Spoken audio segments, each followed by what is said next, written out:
Monsieur le Président, c'est dans cette auguste Assemblée et avec la confiance de la population que je me saisis de cette occasion pour faire de ce que certains ont assez justement qualifié de badinage parlementaire une mise au point factuelle et éclairée. Cette motion vient en effet confirmer que l'opposition ne reculera devant rien pour essayer d'obtenir des gains politiques, quitte à mettre en péril la stabilité du pays.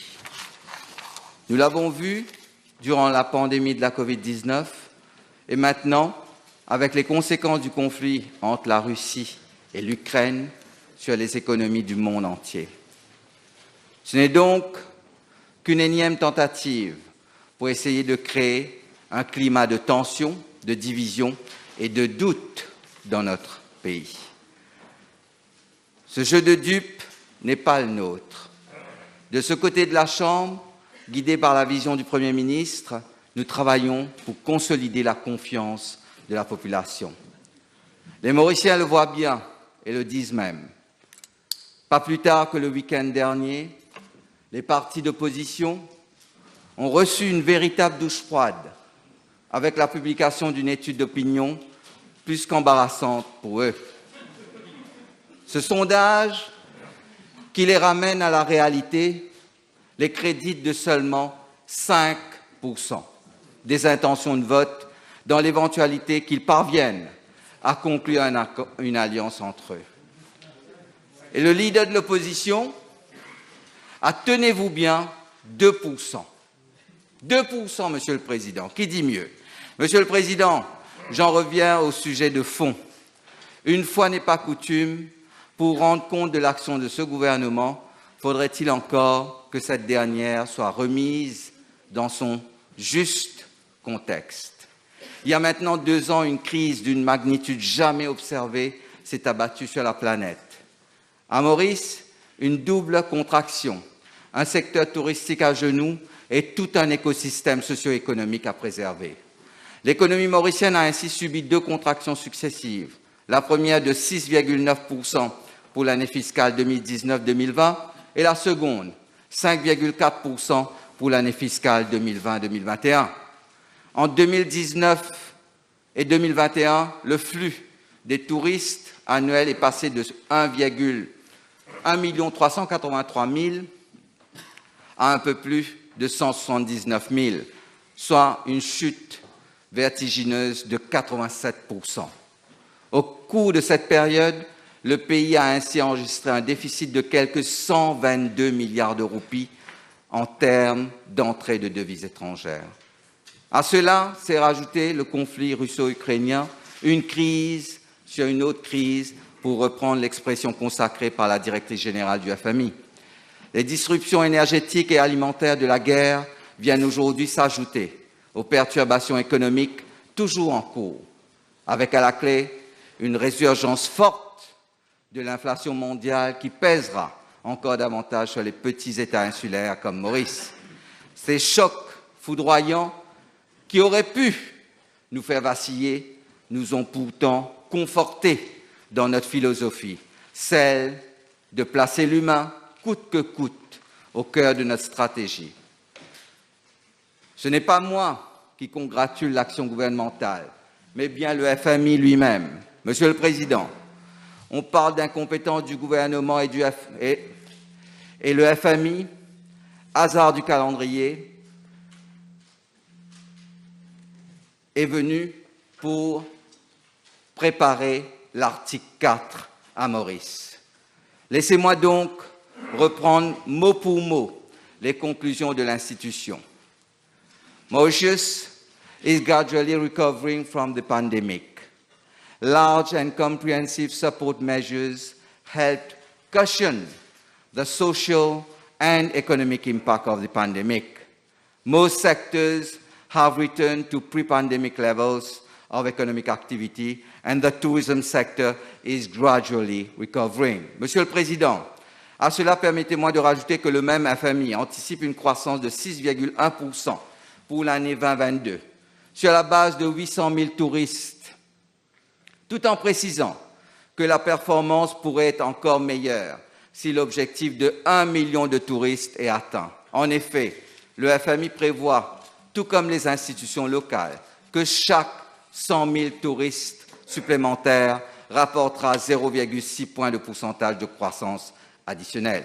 Ainsi, avec 1 million de touristes, notre économie pourrait atteindre près de 7,5% de croissance cette année, toutes choses égales par ailleurs.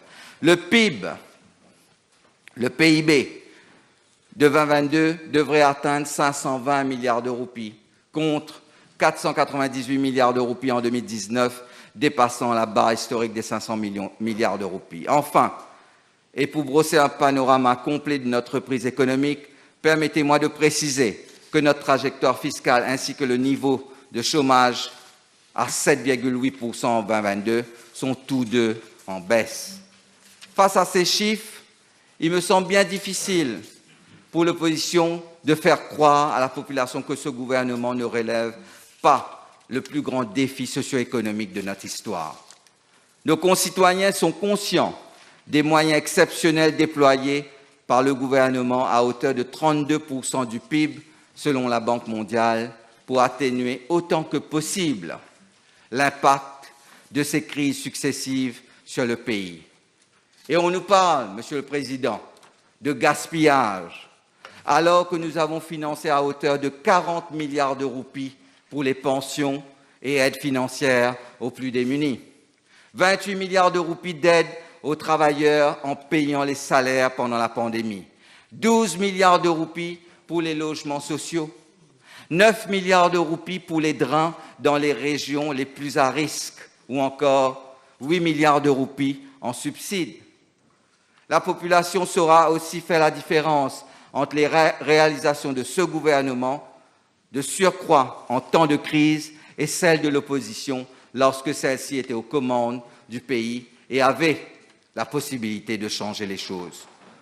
Elle se souviendra certainement des pseudo-réformes économiques proposées par le gouvernement PTR-PMSD, qui n'ont eu que pour objectif et finalité que de creuser les inégalités dans ce pays. Cette opposition, qui mène aujourd'hui une campagne supposément contre la cherté de la vie, avait en 2006 trouvé rien de mieux que de supprimer les subventions sur le prix de vente du riz et de la farine.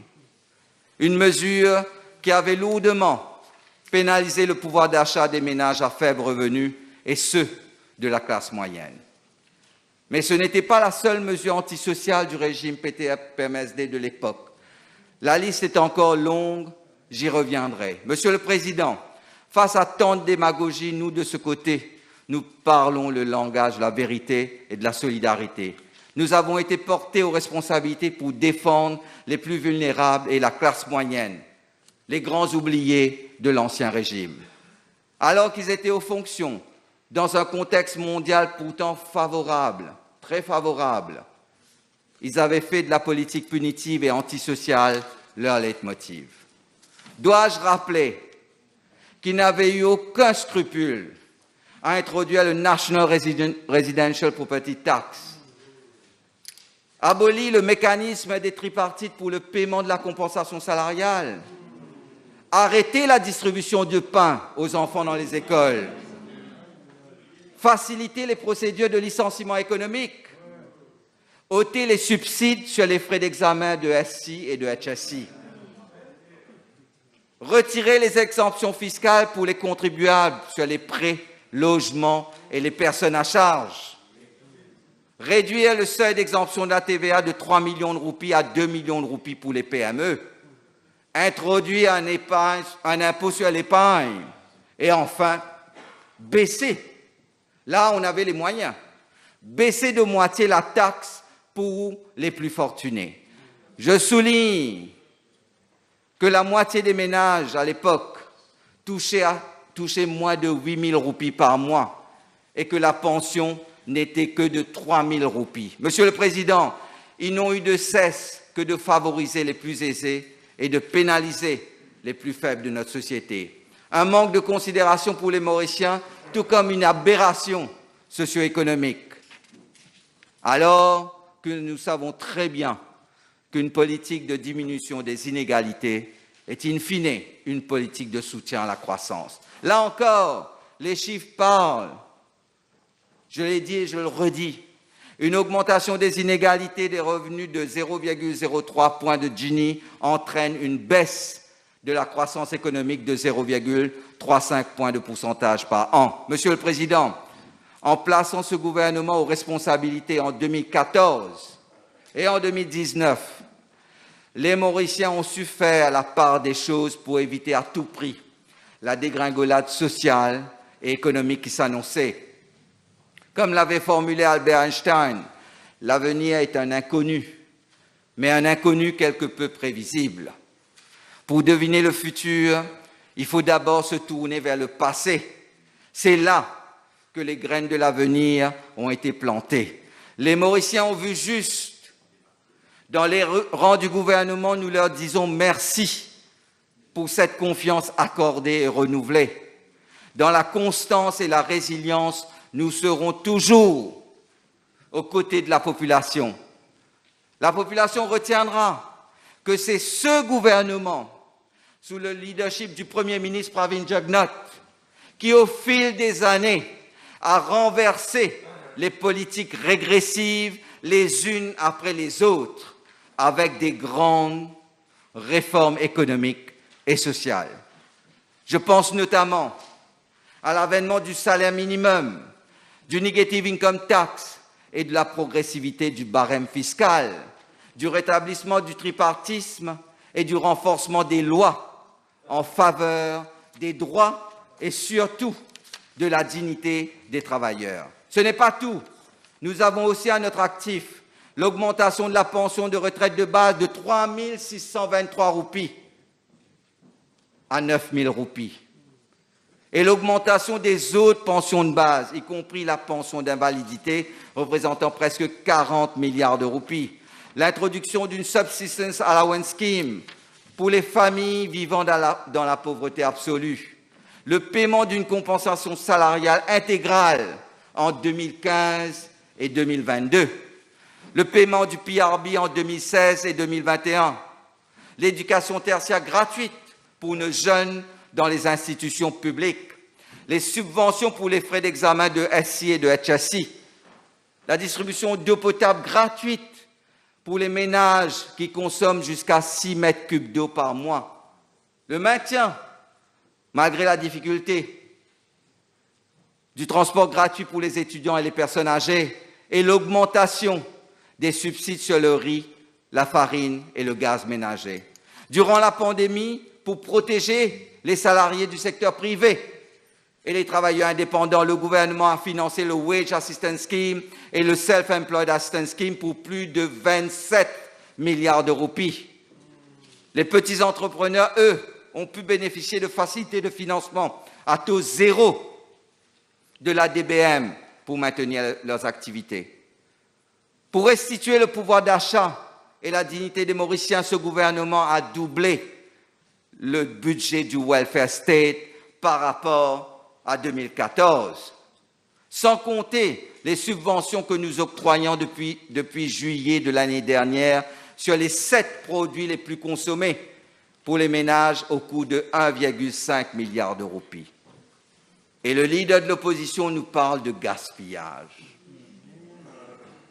Les membres de l'opposition sont loin d'être les mieux placés pour nous faire la leçon sur le pouvoir d'achat et la justice sociale. Monsieur le Président, lorsque l'opposition clame sur tous les toits que le gouvernement a abandonné le petit peuple, c'est la même opposition qui voulait baisser la pension ou encore qui trouvait décent de payer un salarié 1 500 roupies par mois, alors que seule la bonbonne de gaz en coûtait 330 roupies. Intéressons-nous de plus près à l'auteur de cette motion de censure au temps où il était ministre des Finances. Il a fait du pouvoir d'achat le fondement même de cette motion. Savez-vous pourtant qu'en 2012, il avait l'intention d'injecter 100 millions de dollars sur le marché des changes dans le but de délibérer de dévaluer la roupie. Son souci à l'époque était d'avoir une roupie faible. Il ne se souciait guère des retombées de sa politique sur le porte-monnaie des plus vulnérables et de la classe moyenne. L'inflation cumulée, alors qu'il était au pouvoir en 2005 et 2014, a été de 70%. 70%. Et pourtant, le salaire minimum était de 1 500 roupies et la pension à 3 623 roupies.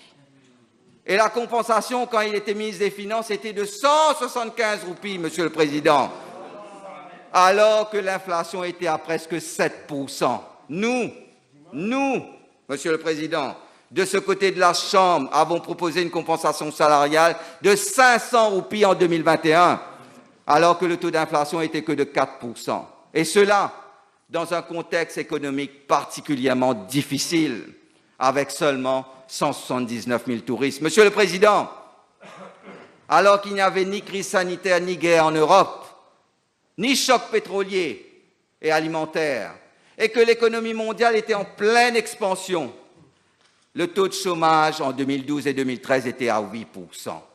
L'investissement s'était contracté pendant 3 années de suite et la productivité du capital avait dégringolé. En 2013, alors que l'industrie du tourisme et le secteur manufacturier d'exportation ne faisaient face à aucune crise mondiale, nous avions seulement 5,2 mois de couverture d'importation en réserve, contre 14,8 mois en avril 2022, soit un moment où l'économie mondiale est en train de vivre le plus gros choc des prix depuis le choc pétrolier de 1973. Monsieur le Président, j'entends les commentaires odieux concernant le soi-disant coût insoutenable de notre politique de redistribution des richesses au bénéfice des pensionnés ou encore des travailleurs et ménages vulnérables.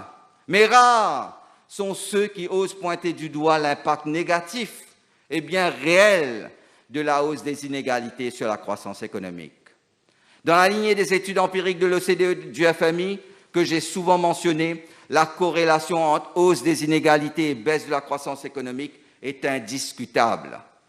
Monsieur le Président, j'ai la conviction qu'augmenter les salaires pour ceux qui construisent le pays et accroître la pension pour ceux qui ont bâti notre République est un investissement et non un coût. C'est précisément pour ces raisons que je rejette la motion de censure. Merci, Monsieur le Président.